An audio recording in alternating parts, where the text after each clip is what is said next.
Hey to all my B scientists out there.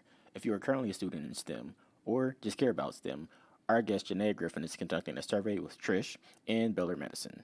You'll hear more about it during the show, but get started now by going to diversityinspace.tech and enjoy the show. And thanks for being scientists with us. We back in the lab, we making some noise, so go turn your decibels up.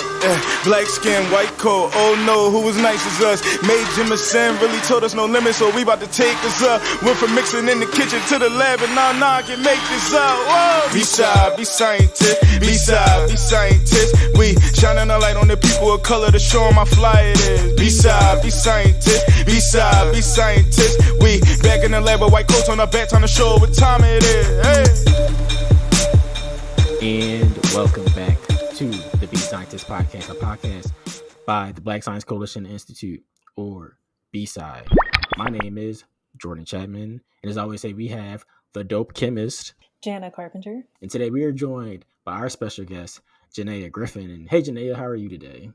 I'm doing well. How are y'all? Doing good. So, Janeya, you got a couple of things going on. And it's kind of difficult to know where to start to kind of get you going on another rant for us again. We were talking a little bit before the podcast, and Janeya has a super inspiring goal of increasing diversity in space research specifically. So maybe we should just start there. So what kind of got you on that path? That's the backstory. We're just gonna go all the way back. Let's go all the way back. So I graduated from Grambling, from the Grambling State University, and I got 2 bachelors, one in chemistry and the other in criminal justice. So my chemistry degree had a concentration in forensic science. But before I ended up going to Grambling, I actually apprenticed at NASA. So I swore up and down, I wanted to be a computer engineer. Really, it was like I wanted to be a computer tech because I like to fix things. I like to problem solve. And I ended up going to NASA and saying like, okay, well, computer techs don't make that much, but computer engineers, they make a lot of money. So let me go to NASA. I interned to be a computer engineer. And when I got there, I was like, all y'all do is sit behind a computer and you code all day. And I don't want to do that. I want to talk to people. So I was like, no, that's not what I want to do. And I ended up going to crime scene investigation of all things because I ended up having this extracurricular activity after high school, which I would go to, and we did like CSI stuff. So I went to Grambling. They had a criminal justice program. That was my first major. And I was like, okay, great. My second semester there, I found out they had a forensic chemistry degree. And I was just like, oh, why didn't I know about this before? So I had already taken the first semester with criminal justice, and I just lined them both up. So I was like, okay, I'll just get 2 degrees. So that's how I ended up getting 2 degrees. Now, when I graduated, I ended up going to like a couple like crime scene investigation departments at police departments, sheriff departments. Loved it, but I was just like, I don't know what it is. I still want to do something else. It's not like as impactful as I want it to be. And I also didn't want to just be in a lab all day. And I also didn't want to be on crime scenes looking at dead bodies all day, because that was horrifying. Yeah. For sure. Because they show you everything as an intern. Like, they don't hold anything back. And I was like, yep, that's not for me. No, I understand. So I the dean of my college ended up telling me like, Janeya, you can't have a boss. And I said, Dr. Hubbard, I don't know whether to take that as a compliment or I don't know what's going on here. So he was like, there's this entrepreneurship program that I think you should, go into. So I was like, okay. So it took STEM students from HBCUs and it flew us out to California, and it taught us the business side of things. So I was able to speak the technical language, but then translate that into a value proposition that business people will be able to understand. So tech transfer, that's what it's called. Once I figured that, I was like, oh my gosh, this is what I want to do. So I left criminal justice and chemistry behind. And I went full force into tech transfer. I ended up working at a sheriff's department in their computer tech department, which was like full circle for me, right? And this was in between the time that I was like applying for jobs. So then NASA ended up calling me, and then they hired me. Right. So now I'm doing tech transfer. That was 8.5 years ago. So I was at NASA for 8.5 years. My last day was April 30th. I am now a full time entrepreneur. So I do consulting around tech transfer with HBCUs to help them basically monetize their IP. I'm a big advocate for intellectual property. I've testified to Congress about diversity and patents and different things like that. So now we get into the whole like focus on diversity in space thing, right? So the 8.5 years that I was there, I was only focused on taking the inventions that NASA was coming up with and pushing them out to the commercial industry so that they could create commercial applications out of them. So I really wasn't focused on like the astronauts in space or the economics behind what goes on with getting like space contracts and stuff like that. And then I got a contract with Baylor College of Medicine. They have a program called TRISH, the Translational Research Institute for Space Health. So they were looking to essentially increase the applicants of color for their program, where they give out funding to people that want to do research around space. So things that NASA would be interested in that essentially come from non-traditional researchers or non-traditional PIs, principal investigators. And they say, hey, you might be working on something that NASA, hasn't looked at, or maybe that they're interested in, and we want to fund that for you, right? And so what they found was like, hey, we want to increase the amount of applicants that are people of color. Janeya, can you help us with that? Right. So we came up with a survey because we were like, why don't we just ask them? So we came up with a survey, and then we're interviewing people. So that survey was released on June 29th.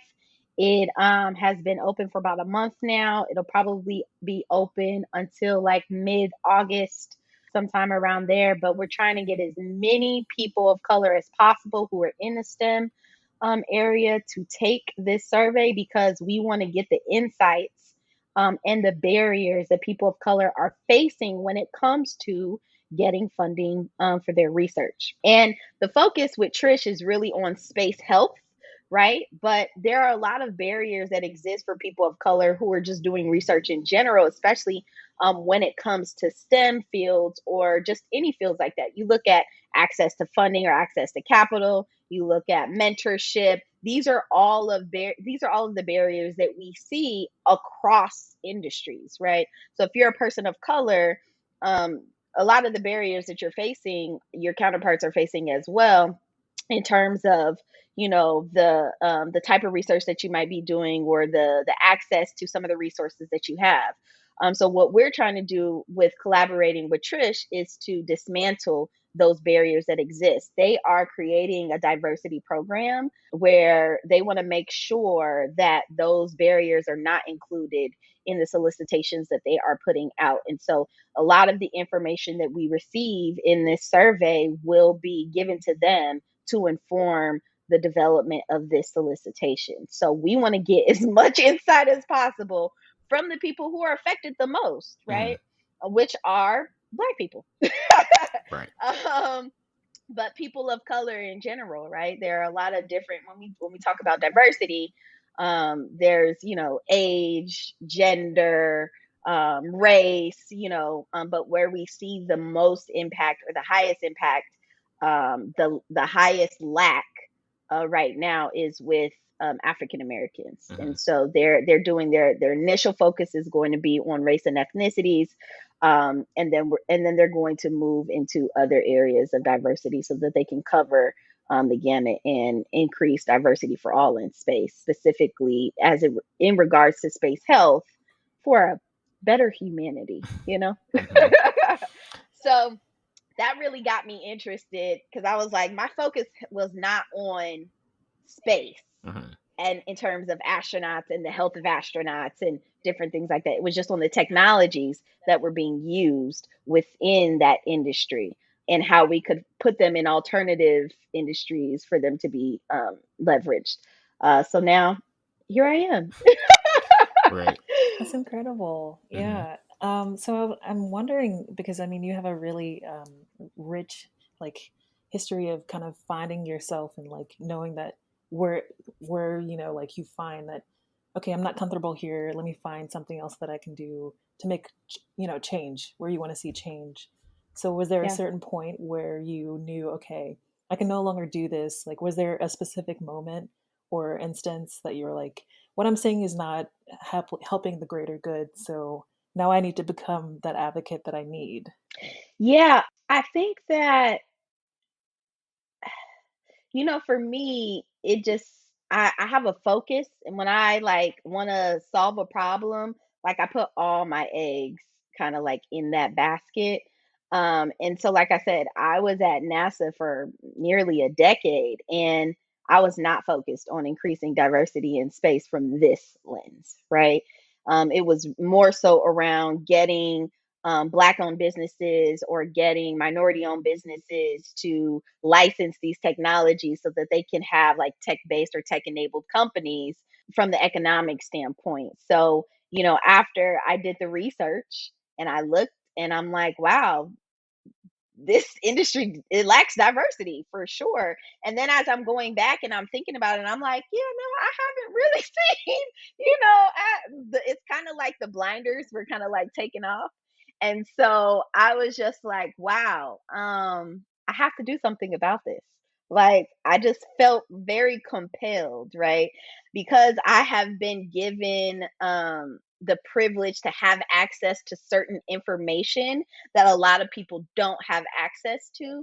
And so I take it on as a mission to say, okay, well, if I've been given this access, it's for a reason, and I need to make sure that I'm doing something with it. So, I, like to say like I spread the gospel of tech transfer, right? And all the resources, the capabilities, the subject matter experts that people have access to that they don't necessarily think that they do. And even if they're being told, like, hey, you have access to these resources, if they don't see anybody that looks like them that is either gone through it or is delivering that message, then they don't think it's for them. Oh, no, no, no, no, that's not for us. And so I'm like, no, let me make sure that I'm showing up. I'm very intentional about, representation and how that matters. And so I want to make sure that I'm delivering this information to you in a very authentic and genuine way. So I do all the ebonics and the snap, and all of that. No, that's important. Because I don't want people to feel like I don't want to have to talk white. I'm talking how I'm talking. Right. Like because I talk proper, who says that means that is, like no. Hmm. So I'm very intentional about how I show up and how that information is delivered because again they need somebody to relate to, they need some way that they can actually associate with the information that they're being given. So sometimes you have to break it down into a way in which they understand because of maybe some of the things that they're dealing with on a daily basis or some of the problems that they see on a daily basis. Or hey, I also have a creative agency and it's powered by the incarcerated and formerly incarcerated. And so the first thing that we tell them is like, hey, we don't want to change who you are. We just literally want to transfer the skills that you got, maybe like selling dope or selling drugs. Like you're literally a CEO of a Fortune 500 company. You just got an illegal product, right? Right. So we want to take those skills and we want you to use it towards something legal, Right. right? And if you can make a lot of money doing it with the illegal product, just imagine how much money you can make doing it with the legal product, right? It's all about the And so it's the same resume. You got to thing. All get the about the It's resume looking resume. good. hello, yeah, It's all yeah. about the description. You just You got to got describe it certain skill well. sets. Hmm. You got, I mean, it's the same thing. Even break it down, like instead of oh, you're a sanitation engineer. No, you're a janitor. Right? So how do you make it make sense for folks where they're at, meeting them where they're at, and then talking to them in the language that they best understand? Now, that makes perfect sense.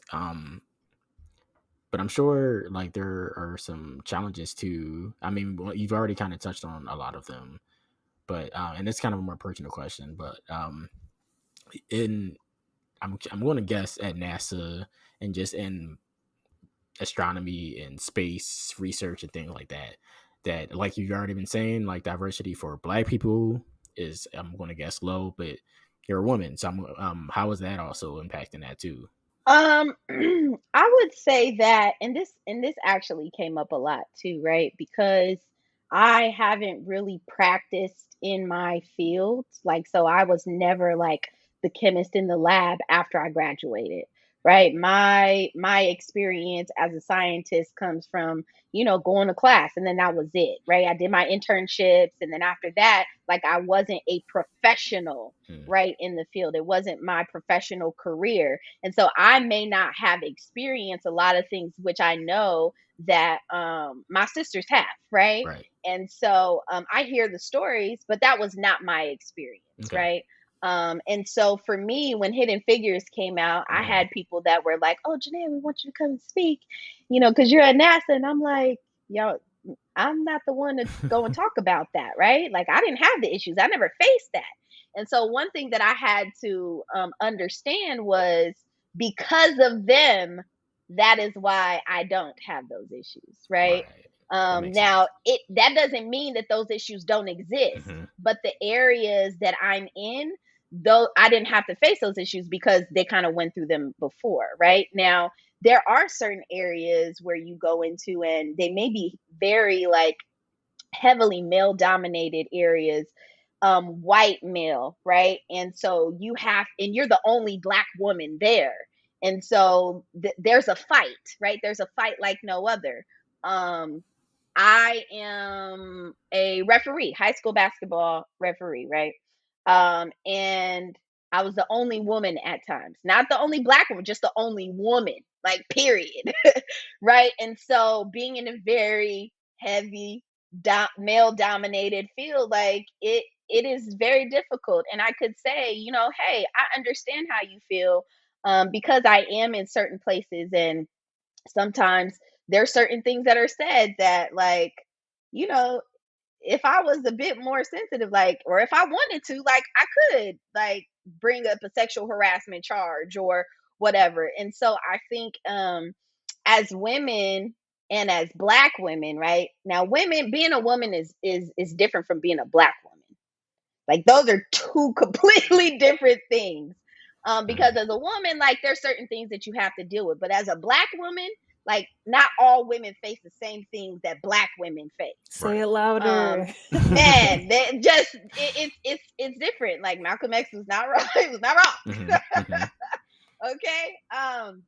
And I think that, I mean, we see that now with the Olympics. We see that now with, Yeah. all of these things that are happening, even, with some of the folks whose research is being pushed back on, because, like, we want to bring up the topic of, the problems that our people are facing, right? And so I've been in those areas where, you have to you continue to push at a topic, or you continue to bring up diversity, equity, inclusion as it relates to Black people, and you get a lot of pushback, right? And so, like, it's a fight, and it's tiring, and you get to a point where you're like, why me? Like, why can't I just go in and sit down and shut up and not say anything about it and just let them go do what they gonna do? Like, I ain't got time for it. But Exactly. when you're the only person that's there, it is your responsibility to speak up for the voiceless,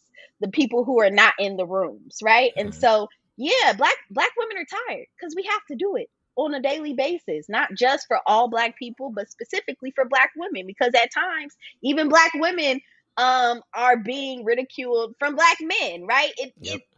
I mean, just to keep it real, right? To keep it 100. I think, times are starting to change now. Like, we're having a lot of allies, but it's very difficult. And so that was one of the things that I kind of like learned when people were asking me to speak about Hidden Figures, was just like, hey, that's not my experience, but that doesn't mean that it doesn't exist. So that was one of the things that, I was able to communicate to folks and to say, like, it's up to us. It takes a village. We have to advocate for the people who are not in the room, right? Even if it's not just for Black people, if it's LGBTQ, if it's, Latinos, if it's whoever it is, we tend to advocate for those people who are not being thought about, even if they don't advocate for us. that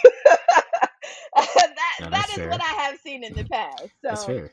um, but yeah. Yeah, I guess to kind of maybe bring it back to more of your background, what kind of drove you to initially go into criminal justice and the forensic side of things? Well, at first I thought it was my, okay, so the criminal justice part of it was like, crime scene investigation, they deal with criminals, so I just assumed that like criminal justice would be my, my way to get into that, right? Not really thinking about like the scientific part of it and how you science backed with crime scene investigation. You see what you see on TV and you're like, oh wow, that's interesting. Now when I went through the program, it was called the Integrated Technology Transfer Network.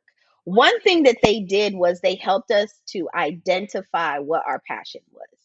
And that was a game changer for me because I identified my passion as establishing connections. So whether that is problem solving, whether that is, connecting the dots, on coming up with strategies, whether that is connecting people, whether that is connecting with people, that is what I'm very passionate about. And I have found that whatever industry, wherever I go, as long as I'm able to do that, I can flourish and I can be successful and I can be happy doing whatever it may be, right? Even if it's not in an industry that I trained in or whatever. I'm doing something that I'm very passionate about and something that I love. So the whole CSI criminal justice thing came in place because I like to solve problems. So that was just a way for me to, once I figured out, I was like, okay, this makes sense now. Why do I like tech transfer? Because I can connect the dots on things that people wouldn't normally see, and I'm doing that every day, but in a new way. And so I'm like, I love what I do. I love what I do. I can use my backgrounds, I can use other things, I can do research, I can pull in all these different things to connect those dots. Then I get to connect with people, right? I get to make connections in terms of finding alternative uses for those technologies. So that was a big win for me. So now what I'm doing in terms of when I'm working with Trish is um, I'm connecting Trish to people who are not traditionally in this space, right? And then also connecting those people who are essentially my people to resources that they would have never known about in the first place. And so I'm building that bridge and building that gap for them. So again, I'm doing what I love. I'm doing what I'm passionate about, just finding a different way to do that. Yeah, and I guess that's why I wanted to mention or ask you about that because I think a lot of us kind of get in this pattern of not, knowing that we have a passion but not sure how to approach it, and we kind of give up, halfway to our goals and things like that. And so I feel like hearing your story is really encouraging and honestly inspiring. And I hope whoever's listening has the same feeling of, oh, I can like go into a field and learn who I am from it and continue to grow. So I just think that's really interesting, and I love that. It's really, really awesome. Yeah, one of the things that was really kind of like concrete for me, in terms of what I found out was that I had to figure out who I was not in order to figure out who I was.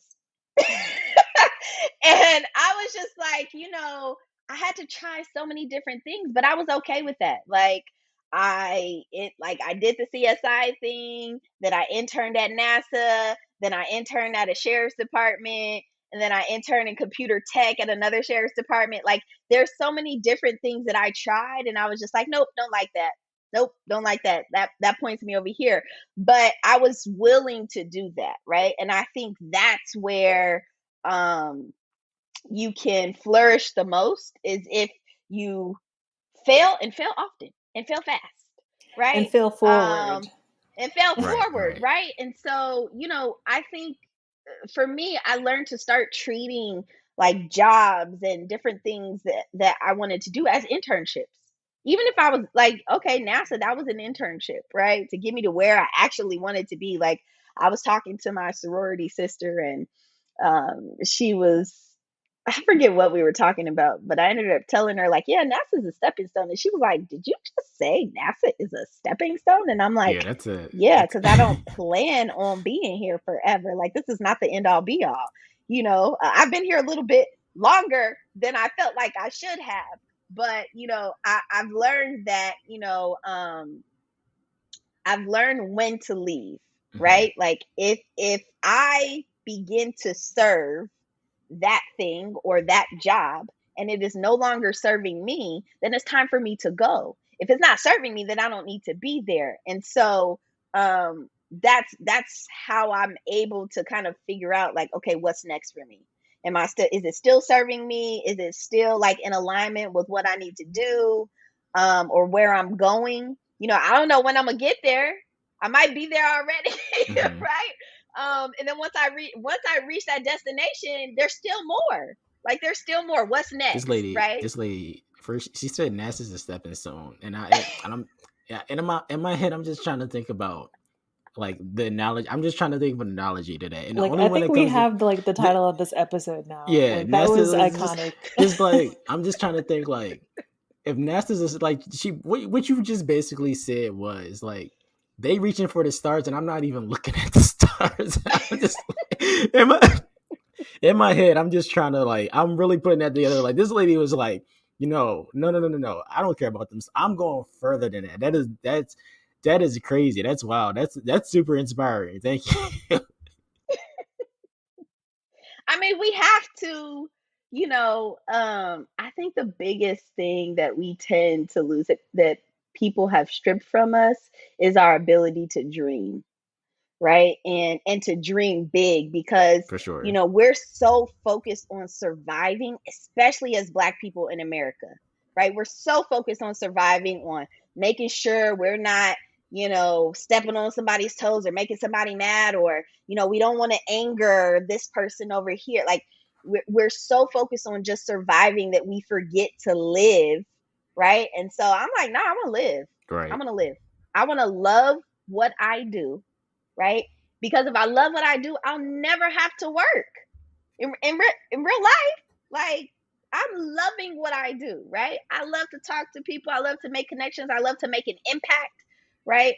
I am loving I loved what I did when I was at NASA. I'm still doing it. I actually did it for free. When they say, like, find what you would Hmm. do for free and then do that for the rest of your life, I'm actually doing that because this is the part of the story I didn't tell you, was before I got the job at NASA, right? I was applying to so many different positions on trying to get into tech transfer. And I was like, nope, nope, nope. You need 3 years of experience. And I'm Right. like, there's always the chicken and the egg. Yeah. Well, what? Who comes first? Like, I went to school for this, and then, like, I need experience just to get into it. Like, it was a lot. So for me, I was just like, okay, well, I could say that I have 3 years. I could say I have like 2 years of experience, Hmm. right? Like, Just stretch it a but I little. can't say that I have three, Hmm. right? But theoretically, I have gone through everything, right? Now it's the application of that. Like, oh, are you familiar with, or have you been introduced to X, Y, and Z, right? And I can't say, like, oh no, I haven't, right? I can't, or yes, I have. I can't say that. And so what I did was, I found a contractor that was in the tech transfer space. And I was like, hey, my guy, I will work for you for free. I just want to learn about X, Y, and Z. Right. And so I literally wasn't there for that long, maybe a month or two or something. But I was just like, okay, what is this? What is this? What is this? What is this? Okay. All right. That's how you, okay, great. Boom. I got 3 years of experience. Yes, I actually have I am familiar with that type of contract, right? I Nice. am familiar with, and so when they hired me, they knew that I was very very entry level. I got hired for a senior level position, literally. And they tailored the resume to they tailored the responsibilities to the job requirements to my resume. And so after that, I was just like, oh, okay, this is how this works. Great. So I was like, oh, I'm only going to be here maybe 2 or 3 years, get some corporate experience, right? 8.5 years later, I'm still there. But while I was there, I was able to become an executive board member at the Federal Laboratory Consortium.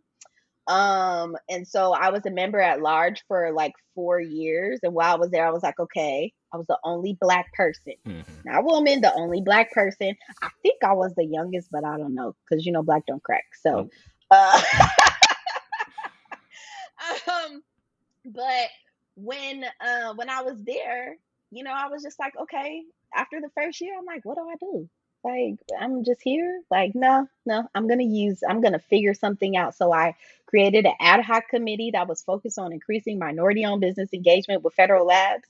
They flew me to all different type of conferences so I could talk about the resources. Because I knew that, hey, I went to this one conference and everybody was coming up like, what's tech transfer? White, Black, Asian, like all that. What's tech transfer? Oh, we didn't know that. Isn't NASA like privately funded now? And I was like, no. Like, where are you getting this information? And this was like in 2012, right? This was years ago. Right. And so I was just like, yeah, no, if you guys don't know what tech transfer is, then I know my people don't know what tech transfer is. And so that's when I said, I made it my mission. Like, all right, now I'm gonna go around and I'm gonna spread the gospel, right? Like, you have the same access to all of these resources, subject matter experts, facilities, funding, all of this, that the same people that created memory foam mattresses, the same people that created the iPhone, Siri, like all of these things, baby formula, the cheap flat iron, like GoPro, the camera in your phone, like all of that.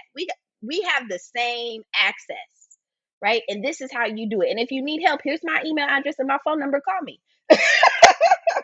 Right. So I was very intentional about making sure that, because I was privileged enough to have the opportunity to have access to that information, that I shared it. And now you're and so kind of trying to do that a little bit more, right? Yes. Yes. So again, more resources that I didn't know anything about the Translational Research Institute for Space Health. I said, you guys do what? For who? Like space health, like, or health in space. Like, I was confused. Like, I didn't understand. And so when she told me, I was just like, oh wow, like, well, I don't think anybody knows about you guys. Let's change that, right? You guys are giving away money? Oh, yes. Okay, my people need money. Yep. Exactly. We need money. And then just doing the research, just finding out like it's a bigger gap than we realized, that you would actually think about.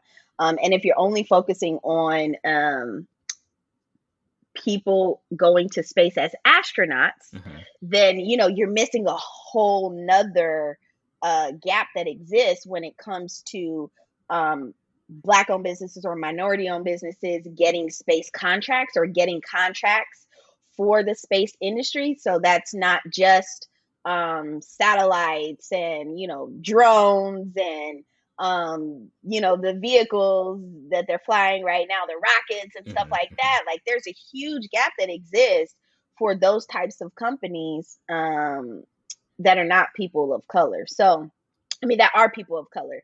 And so, how do we close that gap? Like, how do we get them the access to that type of research? But then when we start talking about space health, that's a whole nother thing, because you're talking about actually sending people to space, and while they're in space, figuring out how the effects of space are going to impact them. Now, if we're only sending white people to space, we don't know the impacts that Black people are going to have, right?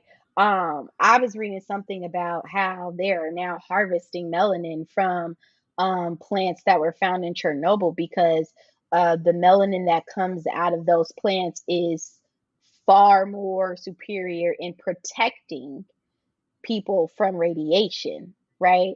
And so Mm, I was just like, okay, I need to.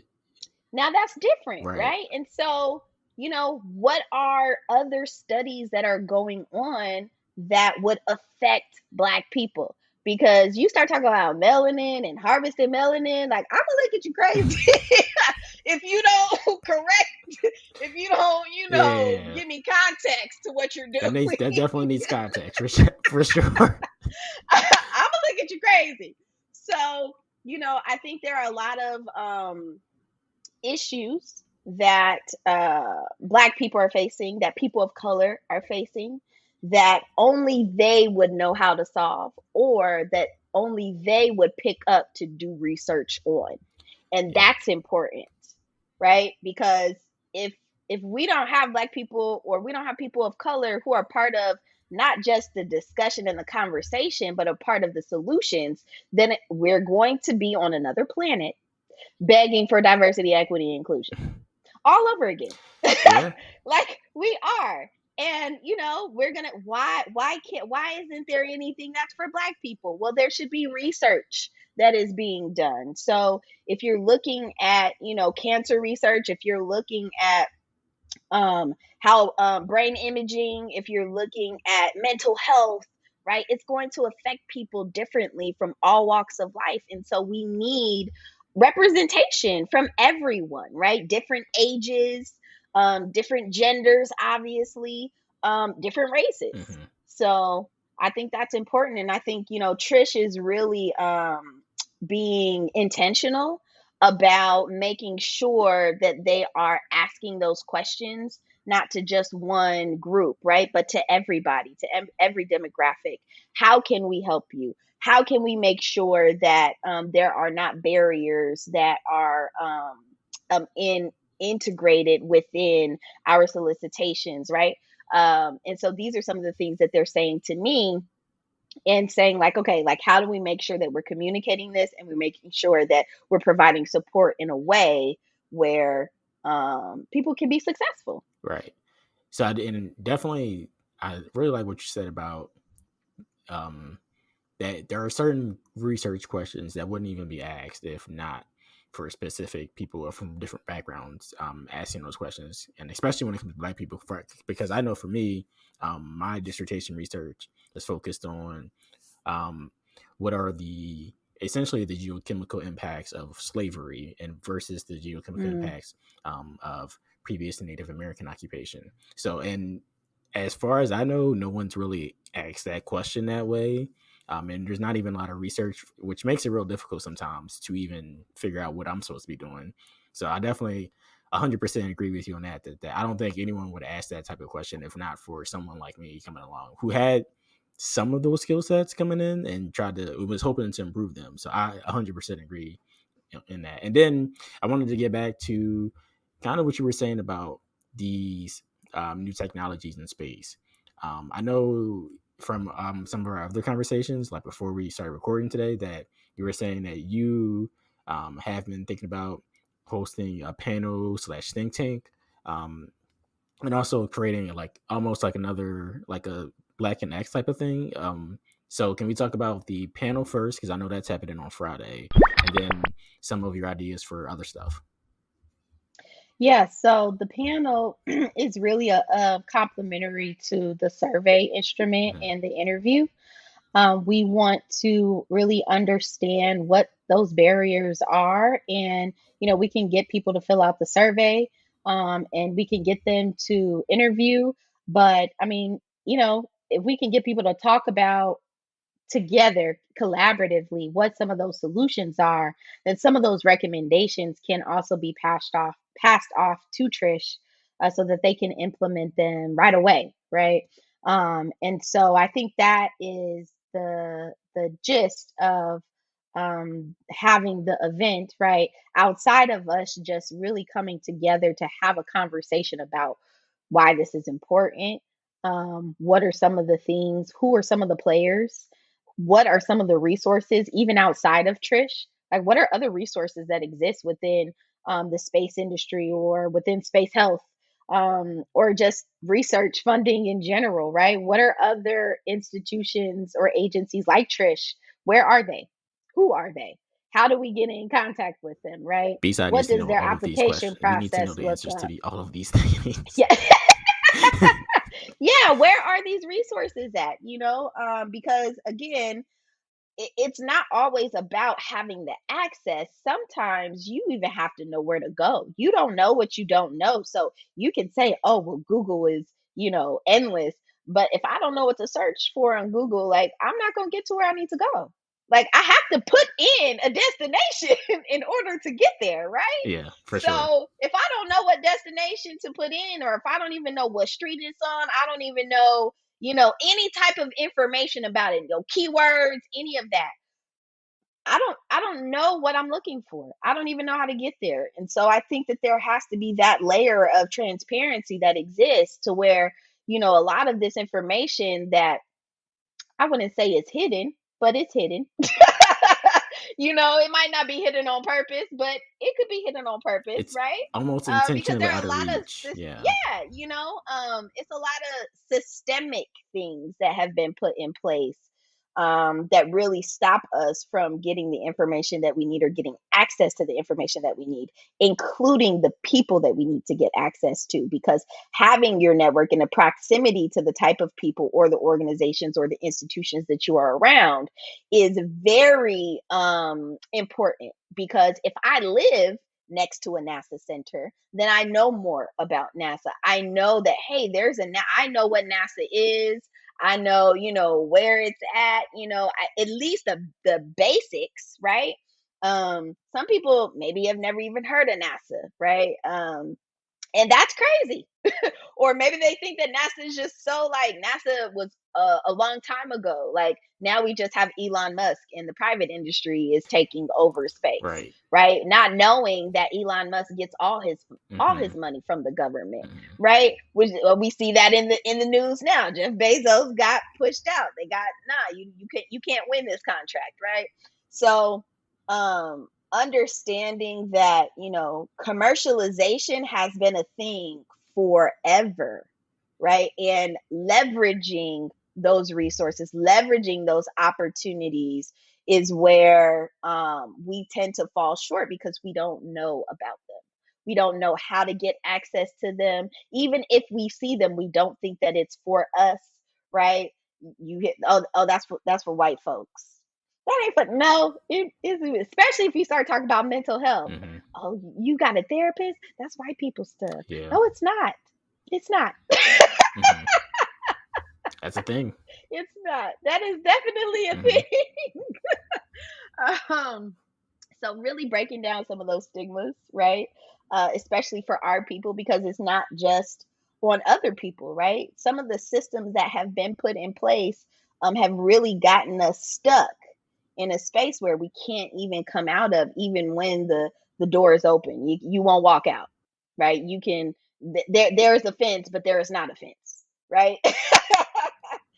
So really just understanding that, and how we can do our part by bringing this information to people, by finding out what those barriers are, and by holding these organizations accountable to make sure that they are supporting us, make sure that they are supporting historically excluded communities, that they're doing their part, that they're part of the village that is going to dismantle all these barriers that may have been put in by their ancestors, and they didn't have no, like, they didn't have no role to play in that, but they are continuing to keep it up by not dismantling it, right? So how can we get them to start doing that?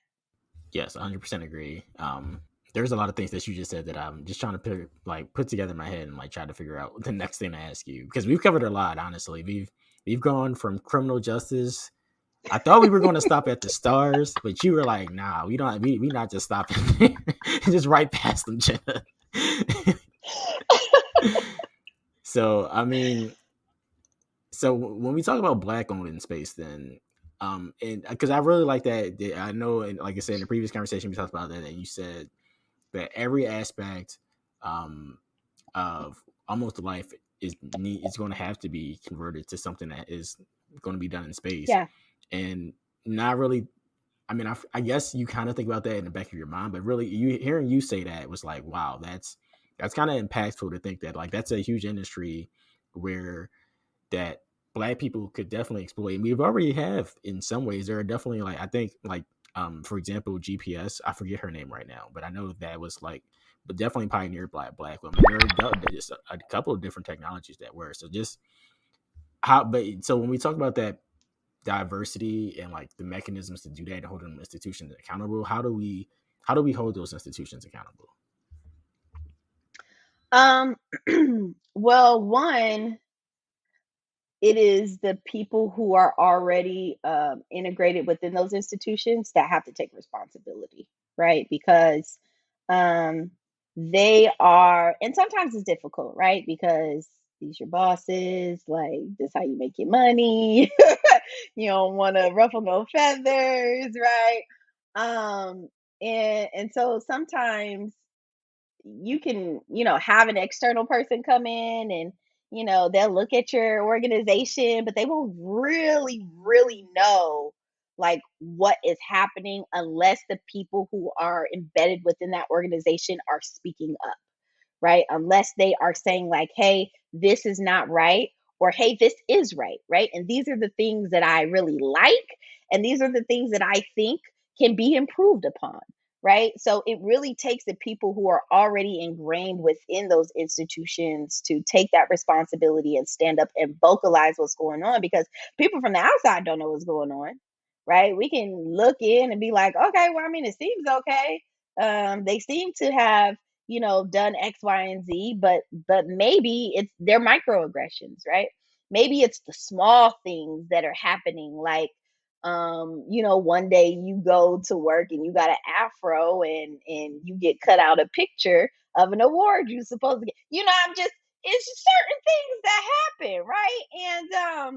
And to you, to everybody else, it's just like, oh, we just forgot to include you. We cropped it. Our bad, right?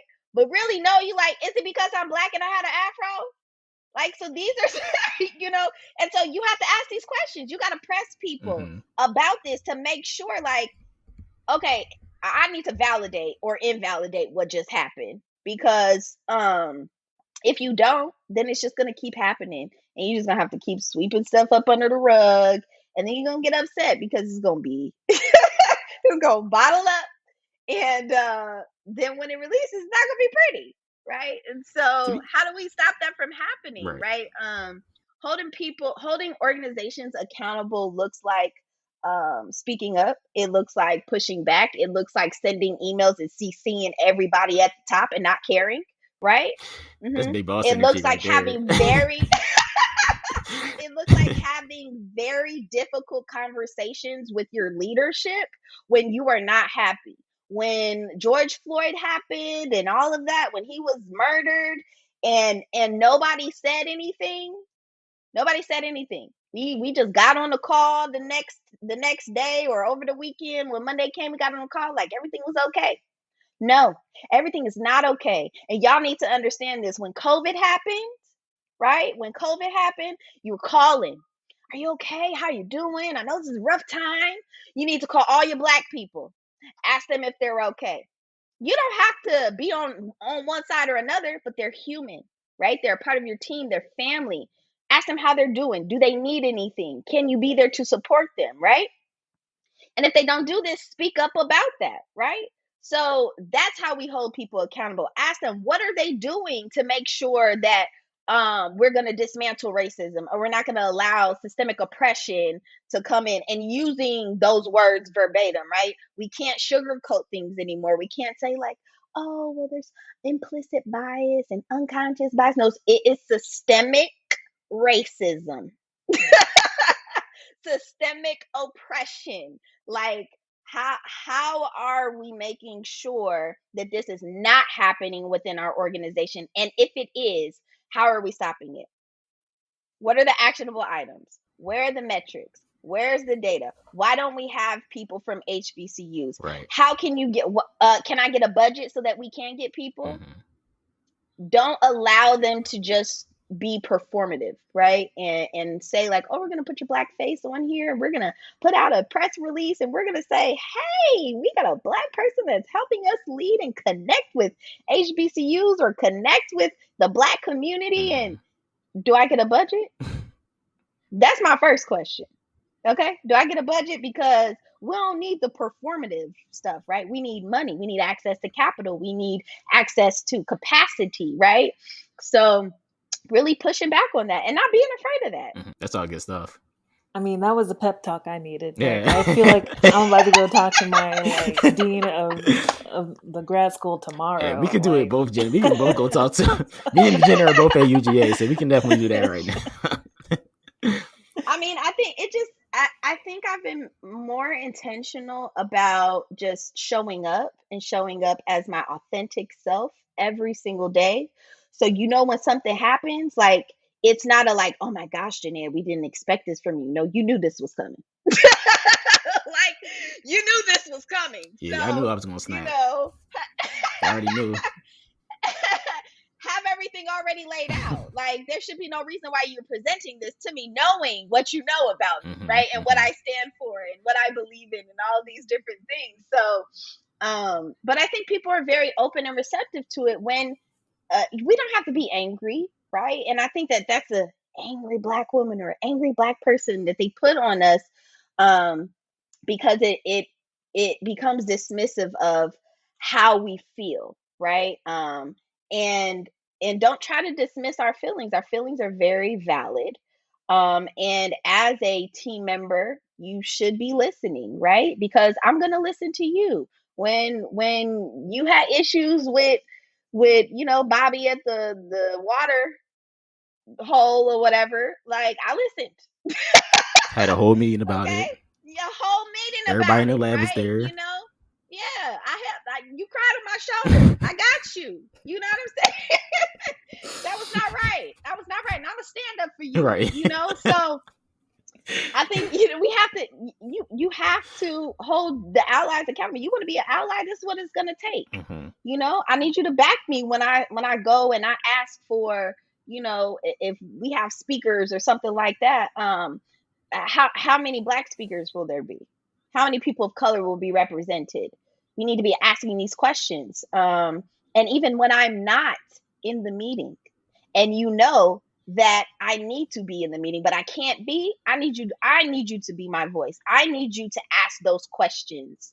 That is what an ally looks like, right? Mm.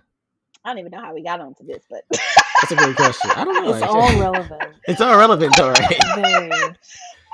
um, that's what it looks like. It's not performative action. It's not a lip service. It's Hmm. making sure that these things are done. And I've just been very intentional about, even when I get people that reach out to me, um, that want me to be a judge or want me to speak or something like that. Like, oh, great, I would love to. This sounds like a great opportunity. What is your representation of people of color on this in this conference or on this panel? Hmm. Are there others that you have? If not, I have a team full. Right. I can introduce you to them. It would be great for me to bring them along, or asking them about their diversity numbers, all of that stuff. Just really advocating for what you know is right, and not backing down from that. For sure. Well, we could talk all day. Honestly, this is great. But this is Be Scientist. And at the end of every interview, we ask our guests to tell us, how do you encourage others to be scientists? Ooh, Hmm. that's a good one. Um, how do you encourage others to be scientists? Well, okay, so I always get the question of, how do I get my kids to want to be involved in STEM, right? And my response to parents is always like, first, you have to let them know that they are STEM. They are STEM themselves. Biology, like how the body works, and like that science. You talk about these DIY hair concoctions, that chemistry, like, all of these different things that we're doing. Mathematics and algebra, that's basketball, like, stats and stuff like that. You keep stats on baseball players and basketball players, that's data science, right? All of these things, we're already embedded within our daily lives. It is STEM. Everything that you're interacting with, when you driving, when you're putting gas in your car, when you're eating, when you're cooking, all of these things, we are engaging with STEM every single day. And so we just have to start to open up our eyes to, and take off the lens and blinders that STEM is not something that is unattainable. It is who we are inherently. Our ancestors, the people now, like, we are STEM, and we continue to push forward the innovation, push forward the envelope on what that looks like. And so just realizing that we use it every single day, and getting people to be aware of that, I think that's how you can be better scientists, right? Start to break down the things that you do in, I would say, layman's terms, right? So that you can introduce that to folks. Like, we talk about H2O, we talk about water, we talk about carbon, we talk about, like, all of these different things, but we make it so, like, far-fetched, like, oh, it's just this thing that, like, you have to be smart to understand that. No, not really. Most times, right, when you got people that's dealing drugs and they cutting up and doing all that type of stuff, they're chemists. Okay, you got a street pharmacist or a street chemist or whatever. And so we figure out different things. Gumbo, right? We put all the things together, seasonings and different flavors, and boil it to this temperature, and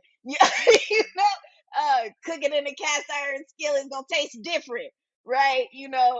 So really just understanding how we live, and relating that to the things we do every day. That's how we can be better better scientists.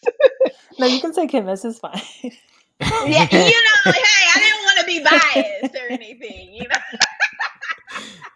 Another way that we can be good scientists or better scientists is by going to diversity in space.tech and taking that survey, Right. and give you the barriers that exist. Great plug. That is another That's a great great way to to be do scientist. that. Diversity in space.tech. Tell me about the barriers, and you will be an amazing scientist after that. Exactly. Jenna, do you have anything else? I don't think so. I guess just if anyone wants to find you and get in contact with you, do a consultation, where can they find you? I can be found on all platforms at Janeya Griffin. That's Janeya Griffin, Griffin. I have a website, janeyagriffin.com.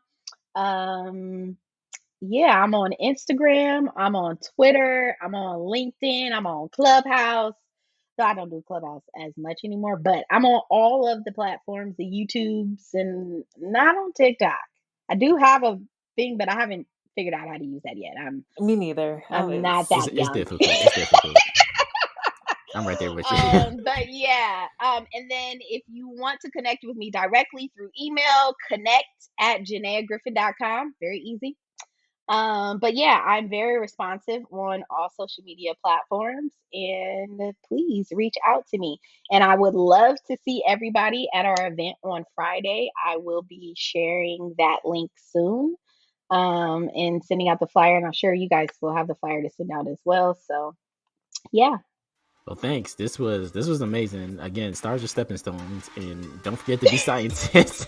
We'll catch you guys next time.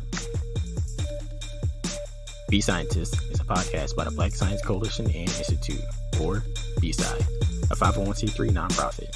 Be Scientist is hosted by both Jenna Carpenter, chemist and B-SCI's Research and Development Officer, and Jordan Chapman, geoarchaeologist and B-SCI's president.